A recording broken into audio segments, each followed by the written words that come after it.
The budget compromise faces more Republican opposition in the Senate. Florida Senator Marco Rubio is one of its leading critics. He is on Capitol Hill. Senator, good to see you. Welcome.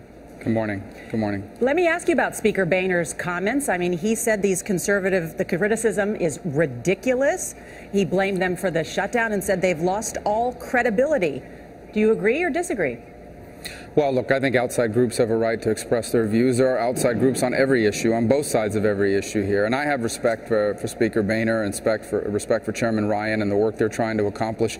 I will simply ask my opinion on whether this budget takes us in the right direction as a country. And I personally feel that it does not. I mean, I think the budget, well, unfortunately, continues to increase spending at a rate that is still unsustainable for our country. It increases spending by $60 billion over the next 2 years, but promises to pay for it with cuts over the next 10, something that we know Congress never gets back to actually carrying out.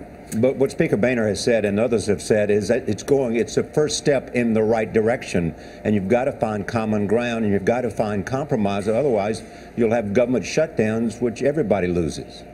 Well, I agree with that. I mean, I don't think we want to see a government shutdown, which is what I'm trying to prevent ultimately by avoiding a debt crisis, which would be the ultimate government shutdown. We have a government that's going to spend about $600 billion more than it takes in, and then this budget comes in and actually adds more money to that equation, to the amount of money that we need to borrow to function.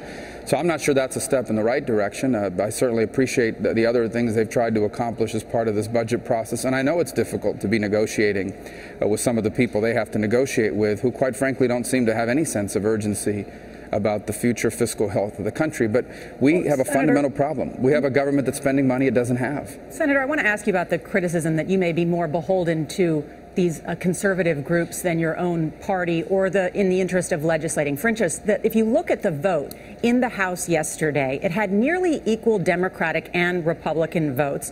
You had Congressman Ryan, the Republican, with the Democrat Senator Patty Murray working for months to work out a compromise.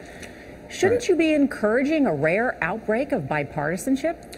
Well, I think that's good, and I've worked on projects before that involve Democrats, and I think compromise is a good thing, but compromise also has to be a solution. I mean, compromise just for the sake of compromise so we can feel good about each other, I don't think is progress for the country. I recognize how difficult it is. Really? That's what you think? Yeah, for the sake of compromise that doesn't solve problems, just for the sake of it, yeah, that's not a good thing for the country. They also have to have Senator, solutions. They're not saying... No, we have a very serious problem in this country. Senator, they're not saying they're compromising for the sake of compromise. No, they're saying they're compromising so that they can move forward. That's what you've described the question as. No, that's how you've described the question. Compromise is a good thing, especially if it arrives at a solution. Our ultimate goal here is to solve problems and to make progress on issues that confront our country. We have a government that continues to spend more money than it takes in at an alarming pace. That is going to trigger a debt crisis. It is stifling job creation. It is holding American ingenuity back. When is there going to be urgency around here about addressing that? This budget does not do that. And while compromise hopefully will lead to a solution on that, so far it has not. Let me ask you about an immigration bill, for instance, that you put forward. It was heavily criticized by some of these same conservative groups, and then you backed down. So do these groups have too much power? Well, I don't know who backed down. I mean, the bill passed in the Senate. The House is not going to do the Senate bill. We're trying to be realistic here. We're trying to make progress on that issue. And so that is an example of where I'm saying, okay, well, the House is willing to do a lot of things on immigration. Let's begin to work on the things that we can find agreement on, that we can make progress on, that actually begin to solve some of our problems. And I believe that if we did that, we could actually create a situation where we can end up solving the entire problem. The issue on immigration is not so much an issue of what needs to be done, but how it needs to be done, whether it needs to be done in one big piece of legislation or in a series of steps. But it's still the right thing for the country. I believe that as much today as I did on the day I joined the effort. Senator, when you made the initial criticism, Congressman Ryan suggested maybe you should have read the bill first. Had you read the bill?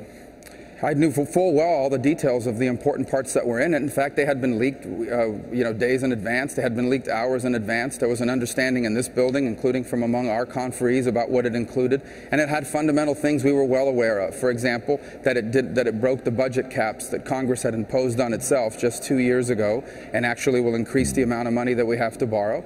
It had elements in there that, for example, will make it easier now for Democrats to come back to Congress and raise taxes by waiving something called a budget point of order, which is a technical term internally, but basically it means they can come back with 51 votes in the Senate and raise taxes. Those two reasons alone are reasons to oppose this. Senator, one quick question. Do you believe this suggests there's a basic fight going on in the Republican Party at this moment on budget issues that could spill over into? Yeah. Look, I think sometimes everything up here is analyzed through a political lens, but I think what it suggests is that there's a vibrant debate going on in our country about what we need to do to bring our spending under control. We need to have a functional federal government, which we won't be able to do if it has a debt crisis. Senator Rubio, thank you so much for joining us. Thank you.